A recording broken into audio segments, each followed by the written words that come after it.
এখন আমরা হরিনামের গানের ভিডিও করার জন্য রেডি হয়ে নেব। আমি আর আমার বৌদিমণিকে অনেকক্ষণ থেকে রিকোয়েস্ট করছি যে আজকে একটু আমরা দুজনে মিলে হরিনামের গানের ভিডিও বানাই।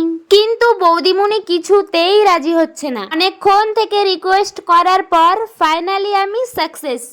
বৌদিমণি বলছে ঠিক আছে চলো, এত করে যখন বলছো তাহলে চলো তোমার সাথে একটু ভিডিও করেই নি। আর এইখানে দেখো আমার বৌদিমণির কপালে কিন্তু আগে থেকেই তিলক করা আছে, আর আমি এখন তিলক করা শুরু করে দিয়েছি। এখন চলছে কার্তিক মাস, আর এই মাসটাকে দামোদর মাসও বলা হয়। এই দামোদর মাসে ভগবানের পুজো করলে, বেশি বেশি নাম জপ করলে ভগবান আমাদের সবার ওপর কৃপা করবেন। তাই আমার বৌদিমণি রোজ সকাল 4টায় উঠে বাড়ির সমস্ত কাজ কমপ্লিট করে সুন্দর করে তিলক পরে হরিনাম করতে বেরিয়ে যায়। আর আমাকেও বলে যে চলো তুমিও আমাদের সাথে হরিনাম করবে। আমি রোজ বৌদিমণিকে বলি যে কাল সকাল থেকে তোমাদের সাথে আমিও হরিনাম করতে যাব, কিন্তু সকাল হলে আর আমি উঠতে পারি না ঘুম থেকে। আর এই দেখো আমাদের ফাইনাল লুক। আমার বৌদিমণি আমাকে সুন্দর করে তুলসী কাঠির মালা পরিয়ে দিচ্ছে। আমার বৌদিমণি আমার কাছে মায়ের সমান।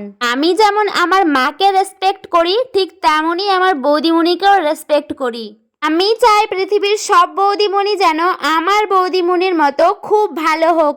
কাল সকালেই আমাদের হরিনামের রিলস ভিডিও আপলোড হবে, তোমরা কিন্তু অবশ্যই ভিডিওটা দেখো। আর এইদিকে দেখো ভিডিও করতে গিয়ে কি অবস্থা। বৌদিমণির রান্নার অনেক লেট হয়ে গেছে আজ ভিডিও করতে গিয়ে। কি মিষ্টি লাগছে দেখতে লুকটা। আর এখন দেখো আমি তো চেঞ্জ করিনি কিছু, বৌদির পাশে বসে বসে ভিডিও